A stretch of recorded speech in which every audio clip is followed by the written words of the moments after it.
어휴, 노인네 안 먹는다는데 왜 자꾸 보내는지. 이런 음식 누가 먹어? 냄새나고. 그날 밤 그녀는 처음으로 폭발했습니다. 아들에게 전화를 걸어 떨리는 목소리로 말했습니다.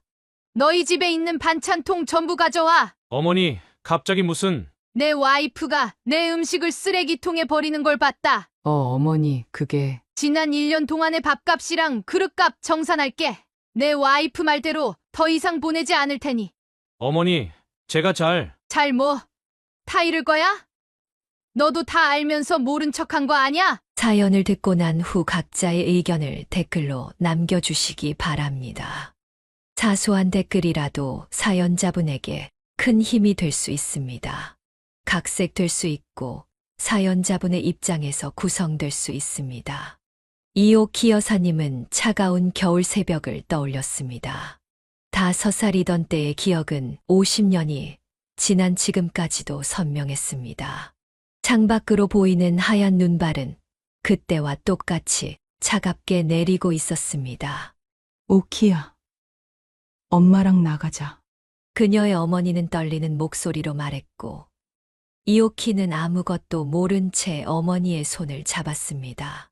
어머니의 손은 평소와 달리 차가웠고 미세하게 떨리고 있었습니다. 찬바람이 불던 그날, 그녀와 어머니는 동네 중국집으로 향했습니다. 어머니는 평소와 달리 말이 없었고, 그녀는 평소 좋아하던 짜장면 그릇 앞에서도 숟가락을 들지 못했습니다. 주방에서 들려오는 중국집 특유의 부산한 소리와 맛있는 향이 가득했지만 그녀의 마음은 이상하게 무거웠습니다. 오키야. 한 숟가락만이라도 먹어보자. 어머니의 눈가에 눈물이 고였지만 그녀는 그저 고개를 숙인 채 그릇만 바라보았습니다. 평소라면 금세 비웠을 짜장면이 그날따라 유난히 먹기 싫었습니다. 집으로 돌아가는 길, 멀리서 아버지의 목소리가 들렸습니다. 그녀는 반가운 마음에 뒤돌아보려 했지만 그 순간 날카로운 브레이크 소리와 함께 모든 것이 멈춰버렸습니다. 아버지가 트럭에 치이는 순간을 목격한 그녀는 그대로 얼어붙었습니다. 여보. 어머니의 절규가 겨울 하늘을 찢었습니다. 그 후로 그녀는 한동안 말을 잃었고 50년이 지난 지금도 그날의 기억은 그녀의 가슴 한켠에 깊은 상처로 남아 있었습니다. 그녀는 창밖으로 내리는 눈을 바라보며 그날의 기억을 떠올렸습니다. 머릿속에는 여전히 그날의 모든 순간이 생생했습니다. 아버지와 어머니가 싸우던 소리, 차가운 바람이 불던 거리, 중국집의 따뜻한 온기, 그리고 그 끔찍했던 사고의 순간까지. 오키야. 이제 그만 들어가자. 그날 어머니는 그렇게 말했지만 그녀는 그 자리에서 꼼짝도 할 수 없었습니다. 눈앞에서 벌어진 일이 믿기지 않았고 이것이 꿈이기를 바랐습니다. 하지만 현실은 냉혹했고 그날의 비극은 그녀의 인생을 완전히 바꿔놓았습니다. 사고 현장에 모여든 사람들의 웅성거림, 앰뷸런스의 살이른 소리, 경찰들의 분주한 움직임, 모든 것이 혼란스러웠습니다. 그녀는 그저 멍하니 서서 모든 것을 지켜볼 수밖에 없었습니다. 우리 오키. 이제 어떡하면 좋지? 어머니의 흐느낌 소리가 귓가에 맴돌았습니다. 그날 이후 그녀의 집에는 웃음소리가 사라졌고 매일 밤 어머니의 울음소리만이 가득했습니다. 그녀는 학교에서도 말을 하지 않았습니다. 선생님들은 걱정스러운 눈빛으로 그녀를 바라보았고 친구들은 그녀를 이상한 아이 취급했습니다. 하지만 그녀에게는 그 모든 것이 중요하지 않았습니다. 그저 아버지가 돌아오기만을 기다렸습니다. 시간이 흘러 그녀는 조금씩 말을 하기 시작했지만 그날의 기억은 지워지지 않았습니다. 오히려 시간이 흐를수록 더욱 선명해졌고 때로는 악몽으로 찾아와 그녀를 괴롭혔습니다. 그날의 기억이 채 가시기도 전에 그녀의 일상은 또 다른 변화를 맞이했습니다. 아버지가 세상을 떠난 지 1년도 채 되지 않았을 때 일이었습니다. 오키야. 이제부터 이분이 우리랑 같이 살게 될 거야. 어머니의 말에 그녀는 아무 말도 할 수 없었습니다. 낯선 남자는 억지스러운 미소를 지으며 그녀에게 다가왔습니다. 내가 오키니? 이제부터 내가 아빠야. 그 말에 그녀의 가슴 한켠이 무너져 내렸습니다. 7살 생일을 하루 앞둔 날이었습니다. 새아버지는 큰 캐리어를 끌고 그들의 집으로 들어왔고 아버지가 쓰던 방에 짐을 풀었습니다. 저 사람 우리 아빠 아니야. 오빠가 낮은 목소리로 말했습니다. 그녀는 오빠의 손을 꼭 잡았습니다. 오빠의 손은 차가웠고 미세하게 떨리고 있었습니다. 새아버지는 매일 아침 그녀에게 아빠라는 호칭을 강요했습니다. 아침 식사 자리에서 그는 늘 같은 말을 반복했습니다. 오키야, 아빠한테 밥 좀 달라고 해봐. 하지만 그녀의 입에서는 그 말이 나오지 않았습니다. 아버지라는 단어는 오직 하늘나라로 간 그분만을 위한 것이었습니다. 왜 자꾸 말 대답을 안 하니? 버릇없이. 새아버지의 목소리에는 점점 더 짜증이 묻어났습니다. 어머니는 그런 상황이 벌어질 때마다 안절부절 못했습니다. 아직 적응하는 중이에요. 시간을 좀 주세요.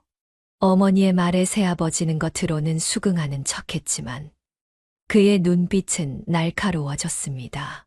오빠는 더욱 거세게 반항했습니다. 식사 시간에는 일부러 새아버지를 쳐다보지도 않았고 그가 말을 걸면 대답하지 않았습니다. 내가 이러면 엄마가 힘들어하신다. 새아버지의 말에 오빠는 더욱 화를 냈습니다. 누가 힘들게 만든 건데요? 오빠의 날선 대답에 식탁은 순식간에 얼어붙었습니다. 어머니는 고개를 숙인 채 밥숟가락만 움직였고 새아버지는 젓가락을 3개 내려놓았습니다. 그녀의 방에는 아버지의 사진이 놓여 있었습니다. 매일 밤 그녀는 그 사진을 보며 잠이 들었습니다. 하지만 어느 날 그 사진이 사라졌습니다. 이제 새로운 시작을 해야지. 과거는 잊어야 해. 새아버지의 말에 그녀는 처음으로 울음을 터뜨렸습니다. 소리 없는 울음이었지만 그녀의 어깨는 격렬하게 흔들렸습니다. 여보.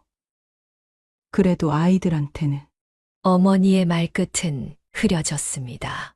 새아버지는 단호했고 어머니는 점점 더 약해져만 갔습니다. 밤이면 그녀와 오빠는 서로를 붙잡고 울었습니다. 둘만의 시간이 되면 오빠는 아버지 이야기를 해주었고 그녀는 조용히 듣기만 했습니다. 걱정하지 마. 오빠가 꼭 지켜줄게. 오빠의 말에 그녀는 고개를 끄덕였습니다. 하지만 새아버지의 존재감은 날이 갈수록 커져갔고 집안의 공기는 점점 더 무거워졌습니다. 어머니는 새아버지의 편에 서서 그들을 달래려 했지만 그럴수록 오빠의 반감은 커져갔습니다. 식사 시간은 점점 더 침묵 속에서 흘러갔고 가족이라는 단어는 점점 더 멀어져만 갔습니다. 그녀의 7살 생일날 새아버지는 큰 케이크를 사왔습니다. 하지만 그녀는 촛불도 끄지 않았고 케이크도 먹지 않았습니다. 그날 밤 그녀는 꿈에서 진짜 아버지를 만났습니다. 아빠가 보고 싶어요. 꿈속에서 그녀는 마침내 말을 할 수 있었습니다. 하지만 현실에서는 여전히 새아버지 앞에서 입을 다물었고 그것은 그녀만의 작은 저항이었습니다. 시간이 지나고 그녀는 중학교 1학년이 되었습니다. 봄날의 따스한 햇살이 창가에 비치던 어느 날 오빠가 그녀를 옥상으로 불렀습니다. 오키야, 이제는 내가 알아야 할 것 같아. 오빠의 목소리는 평소와 달리 무거웠습니다. 그녀는 오빠의 표정이 심상치 않음을 직감했습니다. 그날 우리가 집을 나온 진짜 이유를 알고 싶어? 그녀의 심장이 빠르게 뛰기 시작했습니다. 옥상에서 불어오는 바람이 갑자기 차갑게 느껴졌습니다. 사실 엄마랑 그 사람은 아빠가 돌아가시기 전부터 만나고 있었어. 그녀는 순간 숨이 멎는 것 같았습니다. 오빠의 말은 계속되었습니다. 그날 아침에 아빠가 그걸 알게 된 거야. 둘이 만나는 걸 직접 봤다더라. 오빠의 목소리가 떨렸습니다. 그녀의 머릿속에서 그날의 기억이 마치 영화처럼 되감기 시작했습니다. 아빠가 엄마한테 따지니까 엄마가 우리를 데리고 도망치듯 나온 거였어. 아빠는 우리를 막으려고 쫓아오신 거고. 그녀의 눈앞이 흐려졌습니다. 어린 시절부터 그토록 궁금했던 진실이 이렇게 끔찍한 모습으로 드러날 줄은 몰랐습니다. 근데 이걸 어떻게 알게 된 거야? 그녀가 겨우 입을 열었습니다. 아빠 친구분이 며칠 전에 찾아오셨어. 그동안 말하지 못했던 걸 이제는 알려줘야 할 것 같다면서. 오빠의 눈에는 분노와 슬픔이 뒤섞여 있었습니다. 그녀는 그제서야 새아버지가 왜 그토록 빨리 그들의 집에 들어왔는지 이해할 수 있었습니다. 그래서 내 생일 전날 이사 온 거구나. 그녀의 목소리가 떨렸습니다. 어머니와 새아버지는 이미 오래전부터 모든 것을 계획하고 있었던 것입니다. 걱정하지 마. 오빠가 있잖아. 오빠는 그녀의 어깨를 감싸 안았습니다. 하지만 그의 손이 떨리는 것을 그녀는 느낄 수 있었습니다. 그녀의 목구멍에서 울음이 터져 나왔습니다. 그동안 참아왔던 모든 감정이 한꺼번에 쏟아져 나왔습니다. 난 알고 있었어. 하지만 내가 너무 어려서 말해주고 싶지 않았어. 오빠의 말에 그녀는 더욱 서럽게 울었습니다. 이제 모든 것이 이해되었습니다. 오빠가 왜 그토록 새아버지를 미워했는지, 왜 늘 어머니를 차갑게 대했는지. 그날 이후 그녀는 집에서 마주치는 모든 것들이 낯설게 느껴졌습니다. 새아버지의 구둣발 소리가 들리면 가슴이 덜컥 내려앉았고, 어머니의 목소리를 들을 때마다 가슴 한켠이 아파왔습니다. 오키야. 요즘 왜 그러니? 학교에서 무슨 일 있었어? 어머니가 걱정스러운 목소리로 물었지만 그녀는 대답하지 않았습니다. 이제 그녀의 침묵은 단순한 트라우마가 아닌 배신에 대한 분노였습니다. 밤이면 그녀는 혼자 울었습니다. 아버지의 마지막 모습이 자꾸만 떠올랐고 그날의 진실은 그녀의 가슴을 더욱 아프게 했습니다. 아빠 정말 미안해요. 그날 제가 그녀는 이불 속에서 흐느꼈습니다. 창밖으로 보이는 달빛이 마치 아버지의 눈물처럼 느껴졌습니다. 이제 그녀는 모든 것을 새로운 시각으로 바라보게 되었고, 그동안의 삶이 거짓 위에 세워져 있었다는 사실에 깊은 상처를 받았습니다. 진실을 알게 된 후, 그녀의 눈에는 새아버지의 모든 것이 달라 보이기 시작했습니다. 처음에는 미세한 변화였습니다. 식사 시간에 젓가락을 너무 세게 내려놓는다든가, 말할 때 목소리를 필요 이상으로 높인다든가 하는 것들이었습니다. 밥상에서 시끄럽게 떠들지 마라! 어느 날 저녁, 새아버지는 갑자기 밥그릇을 내던졌습니다. 단순히 오빠가 그날 있었던 학교 이야기를 하고 있었을 뿐인데도 말입니다. 여보. 애들 앞에서. 어머니가 말했지만 새아버지의 눈빛은 이미 달라져 있었습니다. 당신도 아이들 버릇을 봐! 내가 이래서 말했잖아! 새아버지의 폭언은 날이 갈수록 심해졌습니다. 사소한 일에도 화를 내기 시작했고, 때로는 위험한 물건을 휘두르기도 했습니다. 내가 이 집 가장이야! 내 말이 법이라고! 어느 날은 칼을 들고 위협하는 일까지 있었습니다. 그날 오빠는 처음으로 새아버지에게 대들었습니다. 지금 뭐 하는 겁니까? 행패 부리지 마세요. 경찰에 신고하기 전에. 오빠의 말에 새아버지는 더욱 격분했습니다. 뭐? 감히 가장한테 너 오늘 잘못 걸렸다! 그는 오빠의 멱살을 잡았고 어머니는 그저 옆에서 울기만 했습니다. 이제 그만해요. 제발. 그녀가 겨우 말을 꺼냈지만 새아버지의 분노는 수그러들지 않았습니다. 내가 뭘 안다고 나서! 너희 둘 다 버릇이 없어! 날이 갈수록 집안의 분위기는 더욱 험악해졌습니다. 오빠는 점점 더 크게 자라났고 새아버지와의 마찰도 잦아졌습니다. 내가 벌어다 주는 돈으로 먹고 자면서 이게 무슨 태도야? 새아버지는 자주 이런 말을 했습니다. 그때마다 오빠의 얼굴은 붉게 달아올랐습니다. 저도 이래서 생활비 내고 있잖아요. 오빠의 반박에 새아버지는 더욱 화를 냈습니다. 때로는 물건을 집어던지기도 했고, 심지어는 오빠를 향해 주먹을 휘두르기도 했습니다. 어머니는 이런 상황에서 늘 새아버지의 편을 들었습니다. 그녀는 그런 어머니의 모습을 보며 가슴이 아팠습니다. 어머니는 그저 한숨만 쉴 뿐이었습니다. 내가 아직 어려서 모르는 거야. 우리한텐 아빠가 필요해. 어머니의 말에 그녀는 더 이상 아무 말도 할 수 없었습니다. 오빠는 점점 더 집에 늦게 들어오기 시작했고, 때로는 아예 들어오지 않는 날도 있었습니다. 너희가 지금까지 나를 한 번이라도 아버지라고 생각한 적 있었냐? 새아버지의 폭력은 점점 더 도를 넘어섰습니다. 술만 마시면 어머니에게도 손찌검을 하기 시작했고, 집안의 물건들은 하나둘 깨지고 부서졌습니다. 다신 이런 일 없을 거예요. 제발 진정하세요. 어머니의 사과에도 새아버지의 분노는 쉽게 가라앉지 않았습니다. 그녀는 이제 자신의 방에서 조차 안전하다는 느낌을 받지 못했습니다. 밤이면 그녀와 오빠는 서로를 붙잡고 떨었습니다. 아래층에서 들려오는 고함 소리와 물건 깨지는 소리에 그들은 잠들지 못했습니다. 걱정하지 마.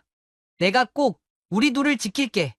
오빠의 말에 그녀는 고개를 끄덕였지만 마음 한켠에서는 불안감이 자라났습니다. 이 불안감은 곧 현실이 되어 그들을 덮치게 될 것이었습니다. 그날은 평소와 다름없는 저녁이었습니다. 20살이 된 오빠는 늦은 시간까지 일을 하고 돌아왔고, 그녀는 방에서 공부를 하고 있었습니다. 갑자기 현관문이 거세게 열리는 소리가 들렸습니다. 술에 취한 새아버지의 목소리가 집안을 가득 채웠습니다. 오케 방에 있냐? 잠깐 나와봐. 문 열어. 새아버지는 그녀의 방문을 마구 두드렸습니다. 그녀는 겁에 질려 침대 구석으로 몸을 움츠렸습니다. 그만둬요. 오키 혼자 공부하고 있잖아요. 오빠가 새아버지를 말리려 했지만 상황은 걷잡을 수 없이 커져갔습니다. 비켜. 내가 직접 확인해봐야겠어. 새아버지는 문고리를 잡아당기기 시작했습니다. 그 순간 오빠가 새아버지의 팔을 잡아챘습니다. 하지 마세요. 다 큰 여자 방에 함부로 들어가도 돼요? 이 버러지 같은 놈이. 새아버지의 주먹이 오빠의 얼굴을 향해 날아갔습니다. 순식간에 거실은 난장판이 되었습니다. 여보, 그만해요. 어머니가 울며 새아버지를 말렸지만 그는 더욱 격분했습니다. 당신 아들이지. 내 아들은 아니야. 버릇없는 놈. 오빠의 입가에서 피가 흘렀습니다. 그러나 그의 눈빛은 더욱 단단해졌습니다. 맞아요. 저 당신 같은 그런 아버지 둔 적 없습니다. 순간 어머니가 오빠의 뺨을 때렸습니다. 이 못된 자식. 새아버지한테 그게 무슨 말버릇이야. 오빠는 어머니를 바라보았습니다. 그의 눈에는 깊은 절망이 서려 있었습니다. 엄마! 그래도 엄만 줄 알았는데. 오빠는 천천히 자신의 방으로 걸어갔습니다. 잠시 후 배낭 하나를 메고 나왔습니다. 어디 가는 거야? 어머니가 다급하게 물었습니다. 나 죽어도 장례식에 오지 마세요. 그 말을 남기고 오빠는 현관문을 열었습니다. 그녀는 오빠를 붙잡고 싶었지만 다리가 움직이지 않았습니다. 오빠, 그녀의 작은 목소리가 현관문 닫히는 소리에 묻혀버렸습니다. 그날 이후 오빠와는 완전히 연락이 끊어졌습니다. 처음 며칠은 오빠가 금방 돌아올 거라고 생각했습니다. 하지만 날이 가고 달이 가도 오빠는 돌아오지 않았습니다. 오빠가 어디로 간 걸까? 매일 밤 그녀는 창밖을 바라보며 오빠를 그리워했습니다. 전화번호도 바뀌었고 친구들도 오빠의 행방을 알지 못했습니다. 새아버지는 마치 아무 일도 없었다는 듯이 평소와 같은 생활을 이어갔고 어머니는 점점 더 깊은 한숨을 내쉬었습니다. 그녀의 방은 이제 더 이상 안전한 피난처가 되지 못했습니다. 오빠라는 든든한 방패막이 사라진 후 그녀는 더욱 작은 목소리로 더욱 조심스럽게 살아갈 수밖에 없었습니다. 그 후로 오빠와는 완전히 연락이 끊어졌습니다. 시간은 모든 것을 씻어내듯 흘러갔습니다. 오빠가 떠난 후 10년이 흐른 어느 봄날, 그녀는 운명처럼 한 남자를 만났습니다. 회사 동료의 소개로 만난 그는 조용하고 따뜻한 사람이었습니다. 제가 이해할 수 없는 게 있더라도 천천히 기다리겠습니다. 처음 만난 자리에서 그가 한 말은 그녀의 마음을 울렸습니다. 그동안 많은 사람들이 그녀의 과거를 캐물었지만 그는 달랐습니다. 말하고 싶을 때 말해주세요.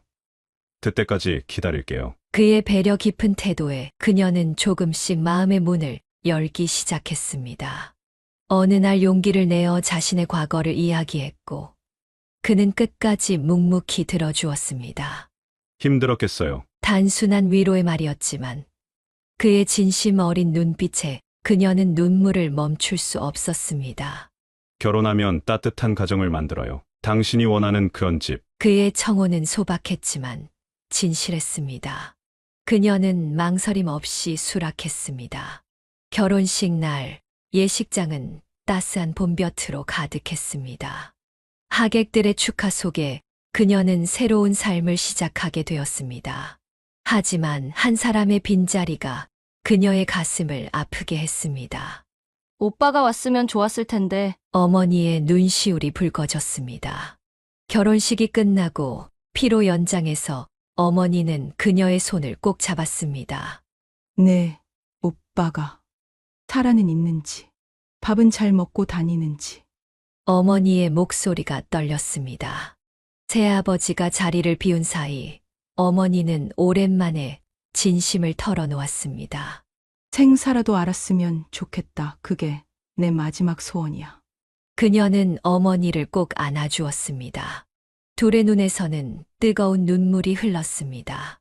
걱정 마세요, 어머니. 오빠 분명 잘 지내고 있을 거예요. 신랑은 그런 장모님과 아내를 보며 깊은 한숨을 내쉬었습니다. 그는 조용히 다가와 두 사람의 어깨를 감쌌습니다. 어머님, 저희가 자주 찾아뵐게요. 이제 외로워하지 마세요. 그의 따뜻한 말에 어머니는 고개를 끄덕였습니다. 그렇게 그녀는 새로운 삶을 시작했습니다. 남편은 약속대로 따뜻한 가정을 만들어 주었고, 그녀는 처음으로 진정한 평화를 느낄 수 있었습니다. 여보, 우리 집에 웃음소리가 끊이지 않게 해요. 신혼집으로 들어서던 날, 그녀는 남편에게 부탁했습니다. 남편은 미소를 지으며 고개를 끄덕였습니다. 그래요. 당신이 행복한 게 저의 가장 큰 소원이에요. 평범하지만 따뜻한 새보금자리에서 그녀는 조금씩 과거의 아픔을 치유해 갔습니다. 하지만 가끔 창밖을 바라볼 때면 어딘가에서 잘 지내고 있을 오빠의 모습을 떠올리곤 했습니다. 오빠, 저 이제 행복해요. 오빠도 행복했으면 좋겠어요. 그녀의 속삭임은 봄바람을 타고 멀리 흘러갔습니다. 어쩌면 그 말이 오빠에게도 닿았을지 모릅니다. 그녀에게도 희망이 생겼습니다. 결혼 2년 만에 그녀는 첫 아이를 가졌습니다. 입덧이 심했지만 배 속 아이를 생각하며 하루하루를 버텼습니다. 그리고 마침내 아들이 태어났습니다. 우리 아기 건강하게만 자라다오. 아기를 품에 안은 순간 그녀는 처음으로 어머니의 마음을 이해할 수 있었습니다. 작고 여린 생명이 자신을 전적으로 의지한다는 것. 그것은 기쁨이자 두려움이었습니다. 여보, 울어요? 남편이 걱정스럽게 물었습니다. 그녀는 고개를 저었습니다. 아니에요. 그냥 갑자기 엄마 생각이 나서요. 밤중에 울리는 아기의 울음소리에 일어나면서 그녀는 자신을 키웠을 어머니의 밤들을 떠올렸습니다. 젖병을 데우고 기저귀를 갈면서 그녀는 점점 더 깊이 어머니의 마음을 이해하게 되었습니다. 엄마도 이렇게 나를 키웠겠구나. 아기가 열이 날 때면 가슴이 철렁했고 조금만 늦게 먹여도 미안한 마음에 눈물이 났습니다. 그제서야 그녀는 깨달았습니다. 자식을 향한 사랑이 얼마나 깊은 것인지를. 엄마, 이제 알 것 같아요. 어느 날 아기를 안고 어머니를 찾아갔을 때였습니다. 그녀는 용기를 내어 말을 꺼냈습니다. 뭘 알겠다는 거니? 어머니가 물었습니다. 엄마가 오빠를 얼마나 보고 싶어 하시는지 이제야 조금은 이해할 것 같아요. 어머니의 눈에 눈물이 고였습니다. 그동안 어머니의 오빠를 향한 그리움은 진심이었음을 이제야 그녀는 온전히 이해할 수 있었습니다. 하루라도 내 자식 걱정 안 하고 산 날이 있었겠니? 어머니의 말에 그녀도 눈물이 났습니다. 품에 안긴 아기가 옹알이를 했습니다. 만약에 우리 아이가 나를 떠난다면 그 생각만으로도 가슴이 미어졌습니다. 그제서야 그녀는 어머니가 겪었을 고통을 진정으로 이해했습니다. 엄마, 그동안 많이 힘드셨죠? 어머니는 대답 대신 손자를 받아 안았습니다. 그리고 조용히 말했습니다. 내 오빠가 보고 싶구나. 내 아들. 그날 이후 그녀는 자주 어머니를 찾아갔습니다. 아이를 키우면서 느끼는 기쁨과 걱정을 나누었고, 때로는 함께 울기도 했습니다. 엄마, 제가 너무 몰랐네요. 자식을 키운다는 게 이렇게 힘든 일인 줄. 어머니는 그저 미소 지었습니다. 그래도 너는 좋은 남편이 있잖니. 나는 내 오빠를 혼자 지키지 못했어. 그 말에 그녀는 어머니를 꼭 안아주었습니다. 이제는 이해할 수 있었습니다. 어머니의 선택이 옳았다는 것이 아니라 그 선택 뒤에 숨은 어머니의 아픔과 두려움을. 그녀는 종종 아들을 재우며 오빠 이야기를 들려주었습니다. 비록 아들은 아직 말을 알아듣지 못했지만 그녀는 계속해서 이야기했습니다. 삼촌 참 착한 사람이었어. 엄마를 많이 지켜주었지. 아이를 키우면서 그녀는 매일매일 새로운 감정을 배워갔습니다. 자식을 향한 무한한 사랑, 끝없는 걱정, 그리고 때로는 자신의 부족함에 대한 미안함까지. 엄마의 마음이 이런 거였구나. 이제 그녀는 진정으로 이해했습니다. 어머니의 오빠를 향한 그리움이, 후회가, 미안함이 얼마나 깊은 것이었는지를. 그리고 그 마음은 시간이 흘러도 절대 사라지지 않을 것임을 알았습니다. 세월은 무심하게 흘러갔습니다. 아들이 초등학교에 입학할 무렵 어머니의 건강이 눈에 띄게 나빠지기 시작했습니다. 60을 간 넘긴 나이였지만 어머니의 얼굴에는 이미 깊은 주름이 자리 잡았습니다. 괜찮아. 그냥 몸이 안 좋을 뿐이야. 어머니는 늘 그렇게 말했습니다. 하지만 그녀는 알았습니다. 그것이 단순한 감기가 아니라는 것을. 오빠를 향한 그리움이 어머니의 몸을 서서히 갉아먹고 있다는 것을. 어머니, 저랑 병원에 가보시죠. 그녀가 조심스레 말을 꺼낼 때마다 어머니는 고개를 저었습니다. 아직은 괜찮아. 내 오빠가 돌아올 때까지는. 어머니의 방에는 여전히 오빠의 흔적이 가득했습니다.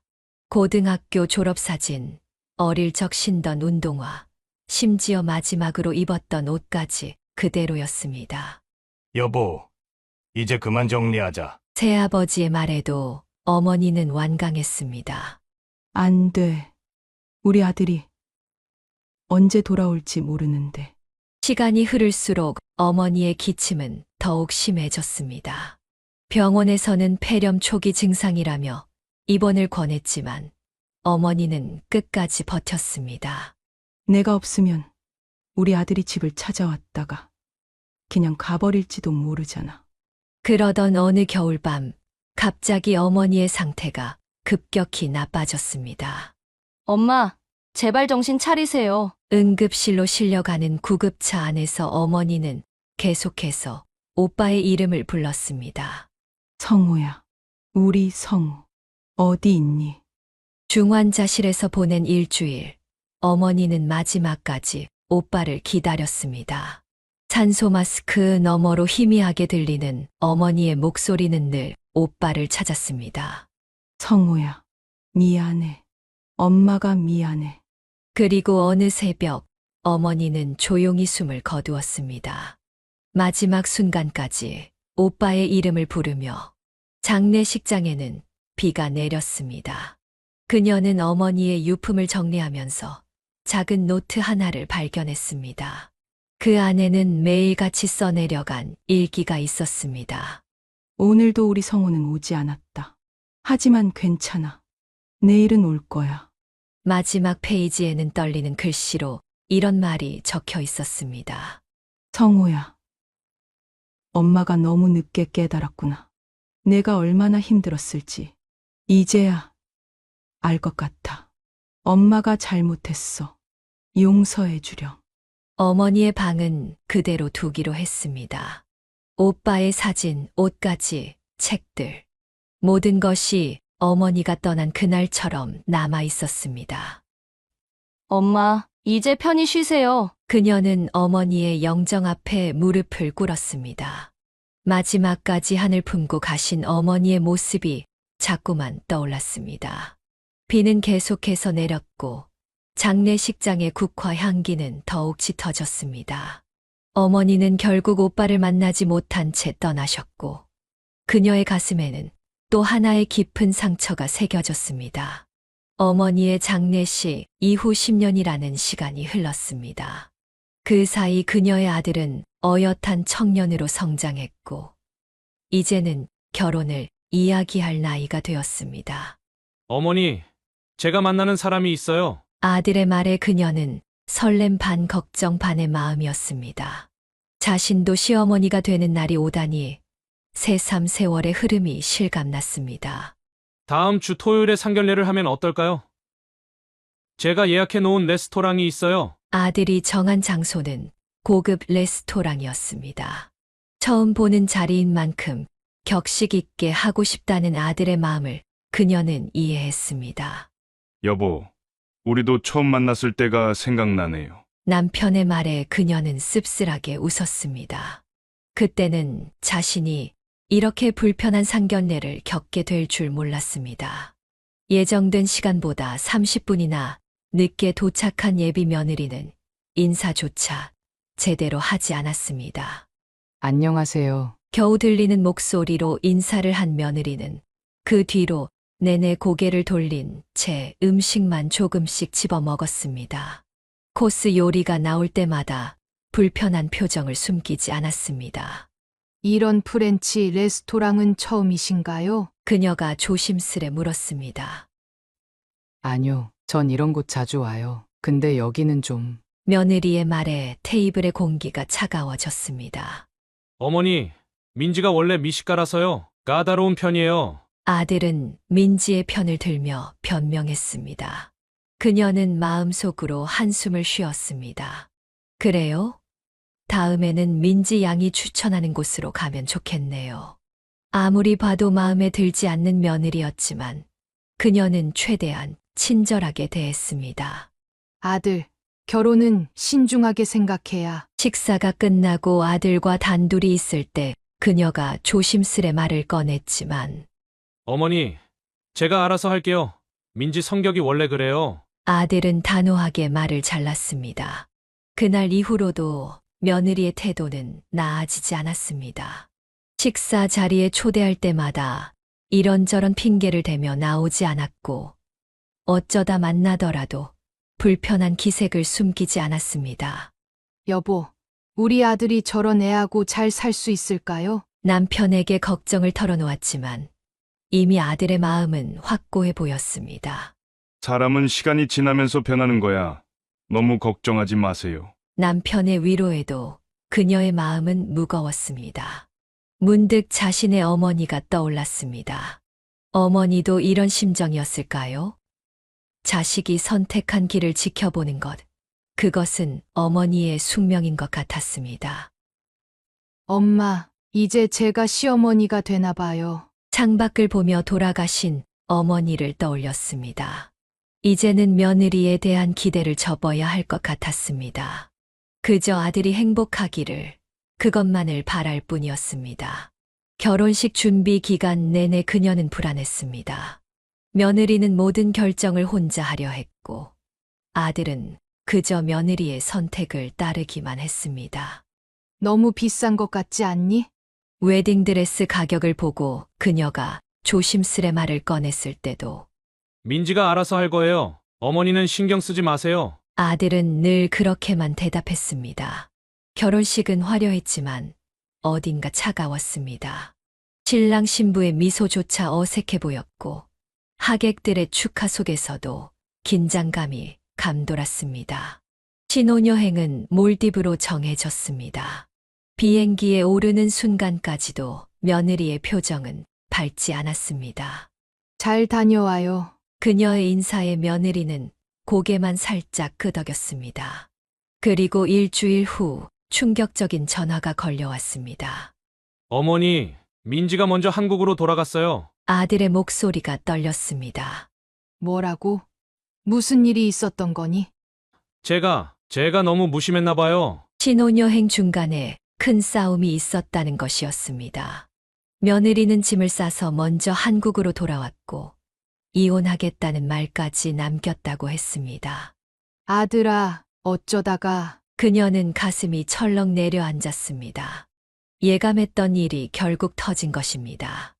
여보, 큰일 났어요. 남편에게 이 소식을 전하자 남편은 깊은 한숨을 내쉬었습니다. 결혼 전부터 잘못됐던 거야. 둘 다 서로를 이해하려 하지 않았으니. 아들의 목소리는 밝았지만 어딘가 불안해 보였습니다.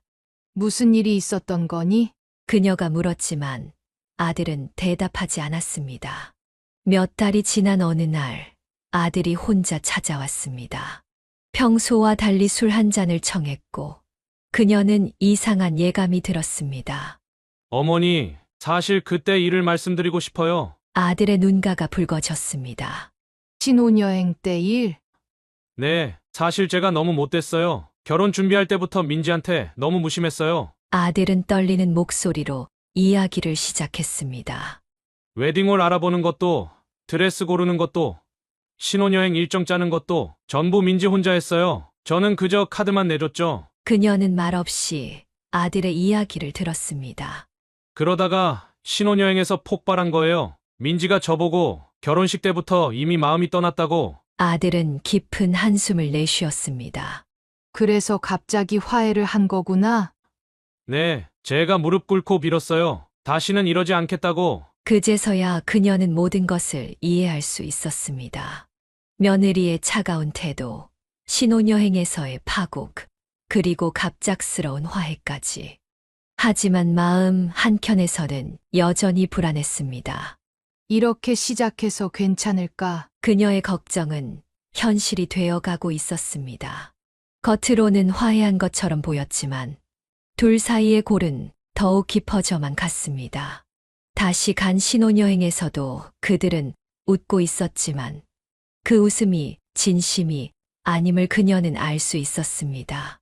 신혼여행 이후 표면적으로는 평화로워 보이는 일상이 이어졌습니다. 하지만 그녀는 며느리의 날카로운 성격이 조금씩 더 드러나는 것을 느낄 수 있었습니다. 어머님, 저는 이런 스타일의 음식은 안 먹어요. 제가 하고 싶은 대로 할 거예요. 그냥 저희끼리 살게요. 매번 이런 식이었습니다. 그녀는 며느리의 차가운 말투에 가슴이 아팠지만 아들의 눈치를 보며 참을 수밖에 없었습니다. 그러던 어느 날 뜻밖의 이야기를 듣게 되었습니다. 아들이 퇴근 후 찾아와 조심스럽게 말을 꺼냈습니다. 어머니, 민지가 사실 장모님 친딸이 아니에요. 새어머니라고? 네, 중학교 3학년 때 친어머니가 돌아가셨대요. 그녀는 순간 가슴이 철렁 내려앉았습니다.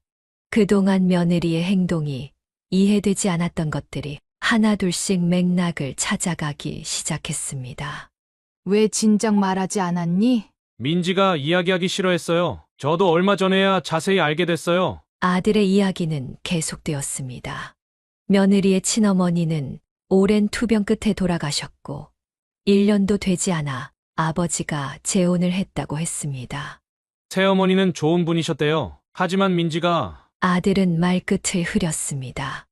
민지가 어땠는데? 친어머니 생전에도 성격이 까다로워서 사이가 안 좋았대요. 새어머니는 더했고요. 그녀는 문득 자신의 과거가 떠올랐습니다. 새아버지와의 생활, 그 힘들었던 시간들. 그래서 그랬구나.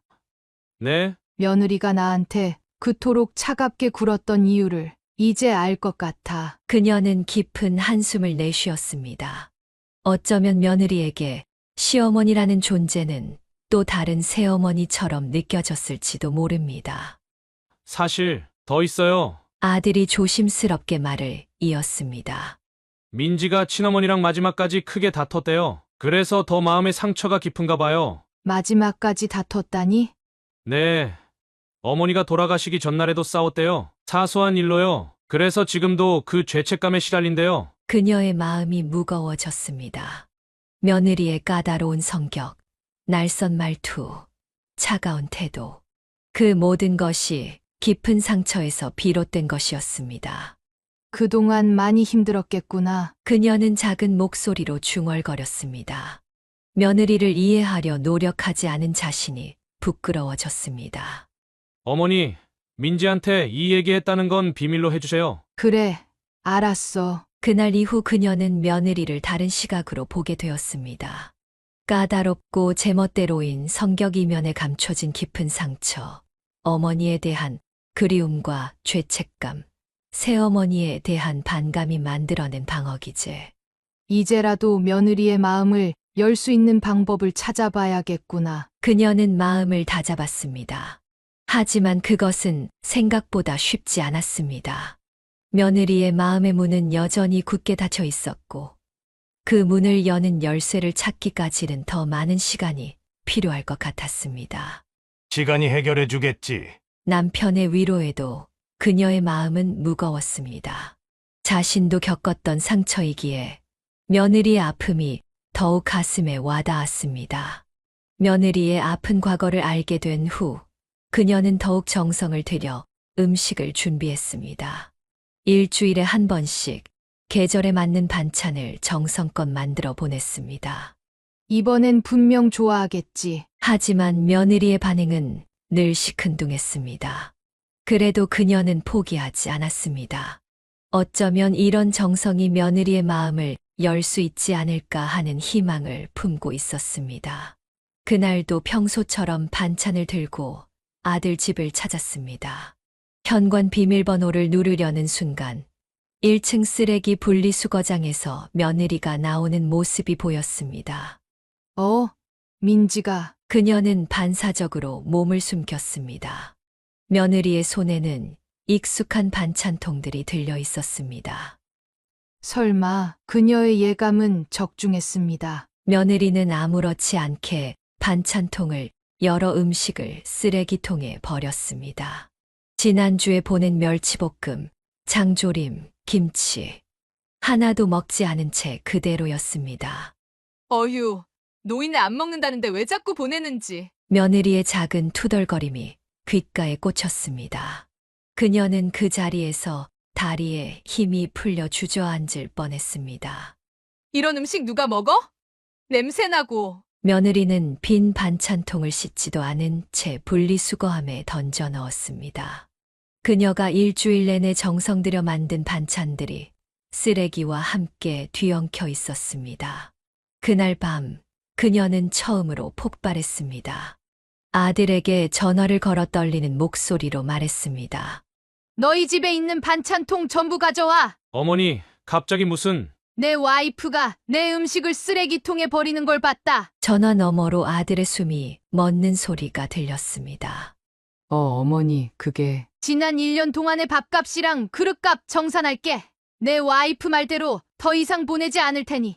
어머니, 제가 잘 뭐? 다 잃을 거야? 너도 다 알면서 모른 척한 거 아냐? 아들은 말을 잊지 못했습니다. 장보기값, 재료비, 가스값, 전기세, 그릇값까지 다 계산해서 내일 통장으로 보내줄게. 깔끔하게 정리하자. 어머니, 난 쓰레기통에 버릴 음식을 만든 게 아니야. 그녀의 목소리가 떨렸습니다. 내 와이프 친어머니 얘기 듣고 나서 더 정성 들여 만들었어. 며느리의 마음을 열고 싶어서. 하지만 이제 알겠다. 내가 바보였지. 전화를 끊고 그녀는 오열했습니다. 자신의 정성이, 마음이 쓰레기통에 버려지는 것을 본 순간에 충격이 몰려왔습니다. 다음 날 아침 아들이 찾아왔습니다. 그의 손에는 반찬통들이 들려 있었습니다. 어머니가 계산하신 대로 다 보냈어요. 죄송합니다. 아들은 고개를 숙였지만 그녀는 더 이상 아무 말도 하지 않았습니다. 이제 마지막 희망마저 사라졌다는 것을 깨달았기 때문입니다. 이제 와서 미안하다는 말로 될 일이 아니구나. 그녀는 창밖만 바라보았습니다. 바람에 흔들리는 나뭇가지처럼 그녀의 마음도 크게 흔들리고 있었습니다. 며느리와의 사건 이후 그녀의 일상은 더욱 공허해졌습니다. 매주 정성스레 반찬을 만들던 시간이 사라지자 마음 한켠이 텅 비어버린 것만 같았습니다. 문득 돌아가신 어머니가 떠올랐습니다. 홀로 있을 때면 그녀는 자주 오빠를 생각했습니다. 가끔은 길을 지나는 중년 남성의 뒷모습에서 오빠를 찾기도 했습니다. 그러던 어느 날 예상치 못한 전화가 걸려왔습니다. 혹시 이오키 씨 되십니까? 낯선 목소리였지만 어딘가 묘하게 친숙했습니다. 네. 그런데 누구시죠? 잠시 침묵이 흘렀습니다. 그리고 이어진 한마디에 그녀는 수화기를 떨어뜨릴 뻔했습니다. 오키야, 나 성호야. 그녀의 눈에서 눈물이 흘러내렸습니다. 30년 만에 듣는 오빠의 목소리였습니다. 오빠. 그래, 나야. 많이 놀랐지? 떨리는 목소리로 그들은 만날 약속을 잡았습니다. 그녀는 약속 시간보다 1시간이나 일찍 도착했습니다.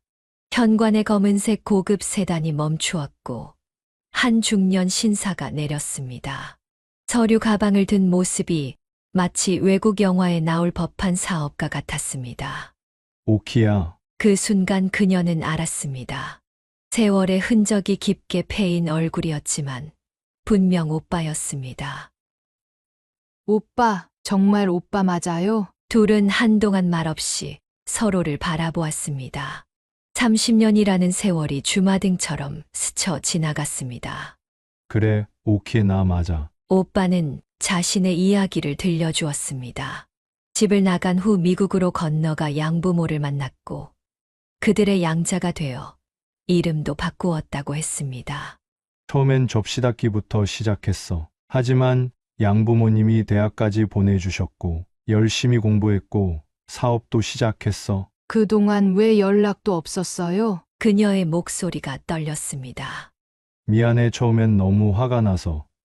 그 다음엔 부끄러워서 시간이 지날수록 더 연락하기가 어려워졌어. 오빠의 눈에도 눈물이 고였습니다. 엄마는 돌아가실 때까지 오빠를 기다리셨어요. 그 말에 오빠는 고개를 숙였습니다. 긴 침묵이 이어졌습니다.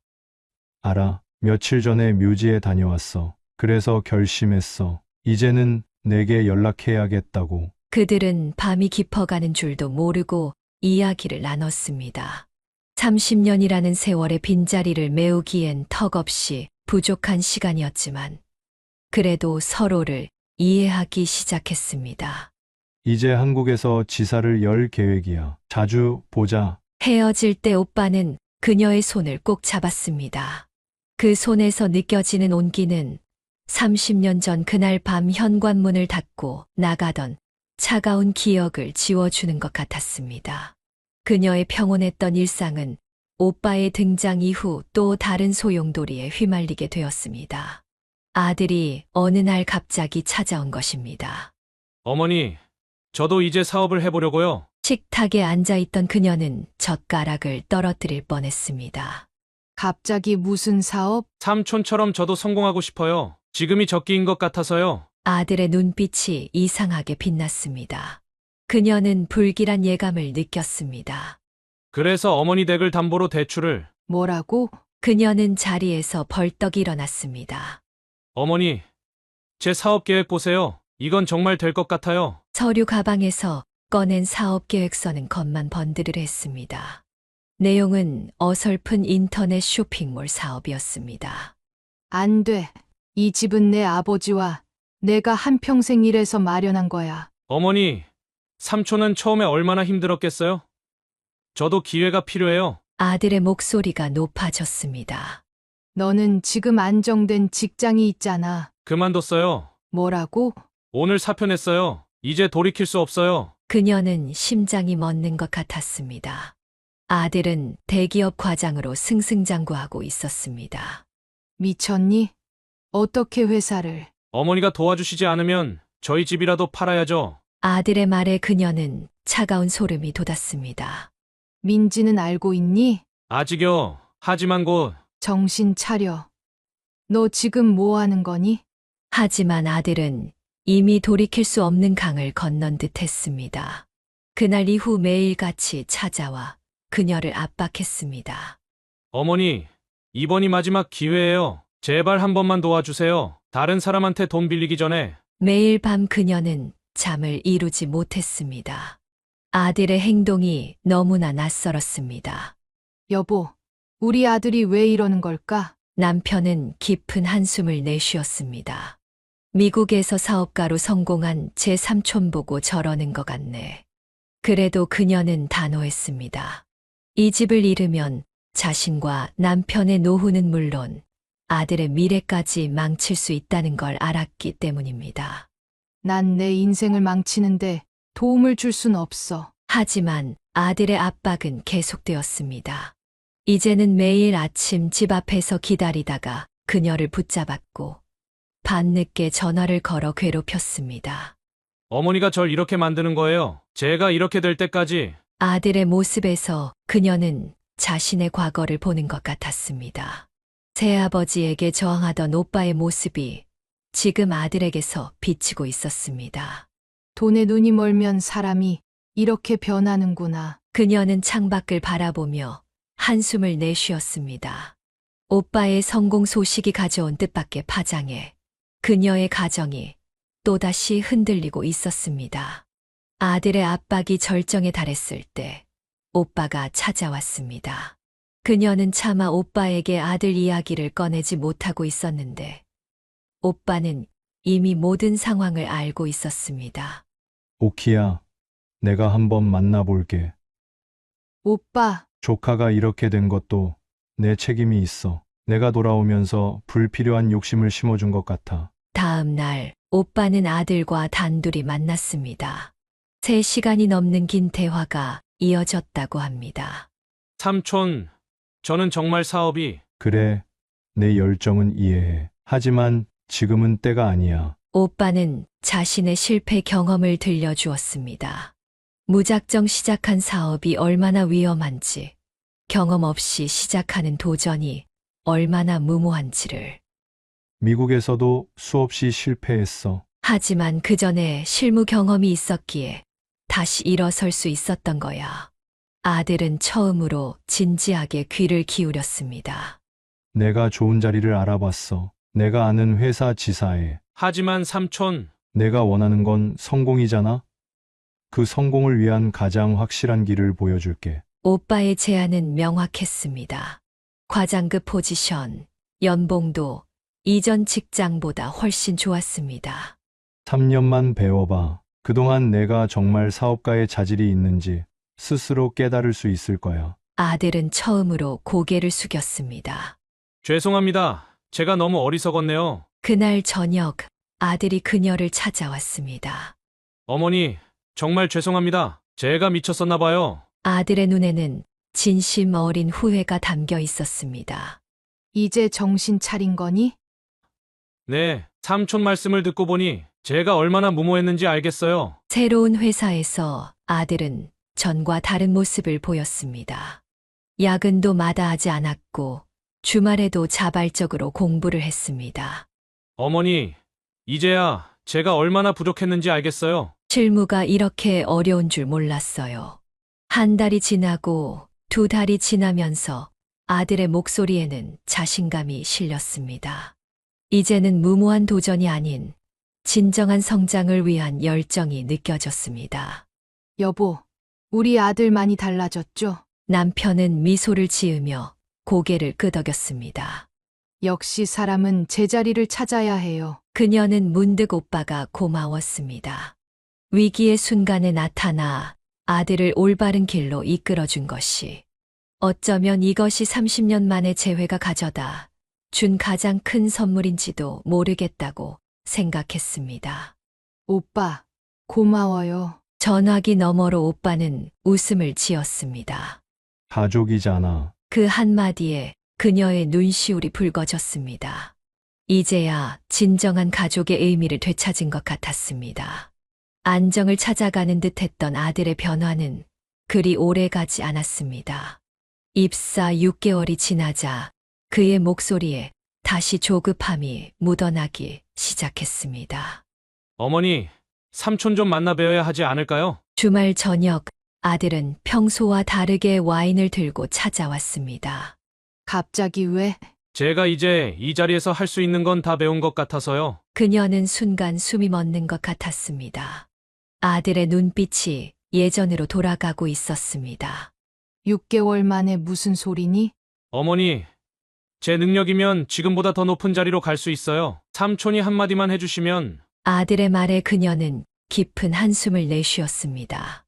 너 또 시작하는 거니? 어머니, 이번엔 달라요. 제가 얼마나 열심히 일했는지 아시잖아요. 매일같이 아들은 그녀를 찾아왔습니다. 처음에는 부드럽게 말을 꺼내다가 점점 노골적으로 요구하기 시작했습니다. 어머니가 삼촌한테 전화 한 통만 하면 되는 일이잖아요. 다른 팀장들은 벌써 2번씩 승진했대요. 저만 이러고 있어야 해요. 급기야 아들은 매일 아침 그녀의 집 앞에서 기다리기 시작했습니다. 마치 몇 개월 전 사업 자금을 요구하던 때와 같은 모습이었습니다. 여보, 우리 아들이 또 남편은 말을 잇지 못했습니다. 겨우 안정을 찾았다고 생각했는데 이번에는 승진 욕심이 아들을 삼켜버린 것 같았습니다. 어머니, 이번 주말에 삼촌 뵙는다면서요. 저도 같이 가면 안 될까요? 난 너 때문에 오빠를 만나는 게 부끄러워. 그녀의 단호한 말에 아들은 잠시 움찔했지만 곧 다시 압박을 시작했습니다. 그럼 제가 직접 찾아뵐게요. 어차피 삼촌 연락처는 제가 알고 있으니까. 너 정말 달라진 게 하나도 없구나. 그녀의 눈에서 눈물이 흘렀습니다. 아들은 잠시 당황한 듯 했지만 이내 다시 자신의 욕심을 드러냈습니다. 어머니, 저는 그냥 기회를 잡으려는 것뿐이에요. 이게 뭐가 잘못된 거죠? 내가 지금 하는 행동이 얼마나 이기적인지 모르는 거니? 아들은 대답 대신 자리에서 일어났습니다. 알았어요. 어머니가 도와주지 않으시면 제가 직접 해결하죠. 문을 쾅 닫고 나가는 아들의 뒷모습을 보며 그녀는 깊은 한숨을 내쉬었습니다. 돈에 대한 욕심이 이제는 권력에 대한 욕심으로 변해 그를 서서히 망가뜨리고 있었습니다. 오빠, 어떡하면 좋지? 그녀는 창밖을 바라보며 중얼거렸습니다. 아들의 욕심이 결국 어떤 결과를 가져올지 그녀는 이미 예감하고 있었습니다. 결국 아들은 오빠를 직접 찾아갔습니다. 그녀는 그 일이 있고 나서야 전후 사정을 알게 되었습니다. 어머니, 삼촌을 만났어요. 아들의 표정이 어둡고 창백했습니다. 그녀는 직감적으로 무언가 큰일이 있었음을 깨달았습니다. 무슨 일이 있었니? 삼촌이. 아들은 말을 잇지 못했습니다. 그때 그녀의 휴대폰이 울렸습니다. 오빠였습니다. 오키야, 내 아들이 찾아왔더구나. 오빠, 무슨 일이? 이제는 말해줘야 할 것 같아. 사실 내가 그 아이가 다니는 회사의 소유주야. 그녀는 순간 숨이 멎는 것 같았습니다. 뭐라고요? 내가 아는 회사가 아니라 그 회사 대표가 나라고. 오빠는 차분한 목소리로 설명을 이어갔습니다. 아들의 취직도 처음부터 계획된 것이었다고 했습니다. 그 애가 무모하게 사업을 시작하려는 걸 보고 안타까웠어. 그래서 우리 회사에서 실무를 배우게 하고 싶었지. 그래서 특별 채용이었어. 하지만 그의 욕심이 점점 커지는 게 보여서 걱정이었어. 오빠는 아들과의 만남을 자세히 들려주었습니다. 삼촌, 제가 팀장 자리를, 너는 아직도 욕심밖에 모르는구나. 네? 내가 이 회사에 들어온 것부터가 특혜였어. 수많은 경쟁자들을 제치고 내 삼촌, 아니, 내가 회사 소유주이기 때문에 가능했던 일이야. 아들은 그 자리에서 얼어붙었다고 합니다.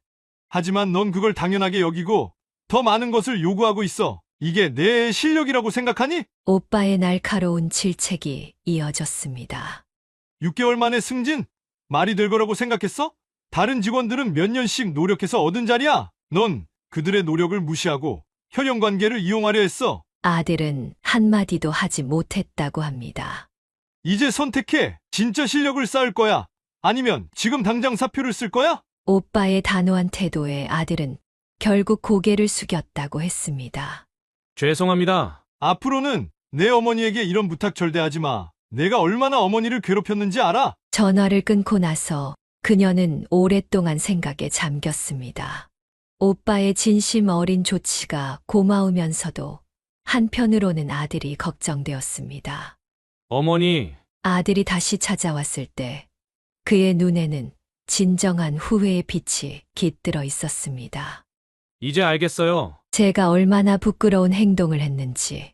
그날 이후 아들은 정말로 변했습니다. 더 이상의 욕심을 부리지 않았고 묵묵히 자신의 자리에서 최선을 다했습니다. 오빠의 가혹하지만 진심 어린 훈계가 아들을 진정한 어른으로 만드는 계기가 된 것 같았습니다. 회사 소유주가 오빠라는 사실이 밝혀진 후 아들 부부의 태도는 180도 달라졌습니다. 어느 날 갑자기 며느리가 먼저 전화를 걸어왔습니다.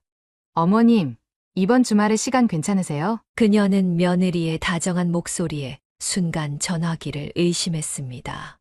이번에 강화도에 좋은 민박집을 알아놨는데 부모님이랑 같이 가면 좋을 것 같아서요. 갑작스러운 변화였습니다. 평소 반찬도 거들떠보지 않던 며느리가 이제는 매주 전화를 하고 주말이면 어김없이 찾아왔습니다. 어머님, 이거 제가 좋아하는 화장품인데 어머님도 좋아하실 것 같아서. 아버님, 이거 어르신들께 좋다는 건강식품이에요. 아들도 달라졌습니다. 퇴근길에 자주 들르더니 이제는 주말마다 여행을 제안했습니다. 어머니, 이번 주말에는 양평 가실래요?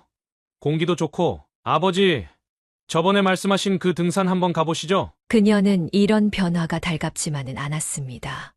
오빠의 존재를 알고 난 뒤에 급작스러운 변화라니 그 진정성이 의심스러웠습니다. 이것들이 너무 뻔뻔하네. 남편도 같은 생각이었는지 깊은 한숨을 내쉬었습니다. 돈이면 다 된다고 생각하나 봐. 하지만 아들 부부의 공세는 계속되었습니다. 이제는 매일 아침 문자로 안부를 물었고 퇴근길에 들러 장보기를 도왔습니다. 어머님, 제가 반찬 좀 배워도 될까요? 며느리의 말에 그녀는 쓴웃음을 지었습니다. 얼마 전까지만 해도 그녀의 음식을 쓰레기통에 버리던 며느리였습니다. 어머니, 이사하실 생각은 없으세요? 저희 아파트 바로 옆동이 괜찮더라고요. 이제는 노골적으로 자신들 곁으로 이사 오라는 제안까지 했습니다. 갑자기 왜 이러는지 너희도 알고 있잖니. 그녀의 말에 아들은 고개를 숙였습니다. 죄송해요. 하지만 정말 이제는 달라지고 싶어서. 말끝을 흐리는 아들의 눈빛에서 진심이 느껴지지 않았습니다. 그저 오빠의 위치를 의식한 계산된 행동으로만 보였습니다. 어머님, 이번 주말에는 제주도 가실래요? 제가 이번에 좋은 호텔을. 괜찮아. 너희끼리 다녀오렴. 이제 그녀는 아들 부부의 제안을 대부분 거절했습니다. 진심 없는 효도보다는 차라리 편안한 거리를 유지하고 싶었습니다. 그녀는 창밖을 바라보며 한숨을 쉬었습니다. 돈과 권력 앞에서 이렇게까지 변하는 인간의 모습이 안타까웠습니다.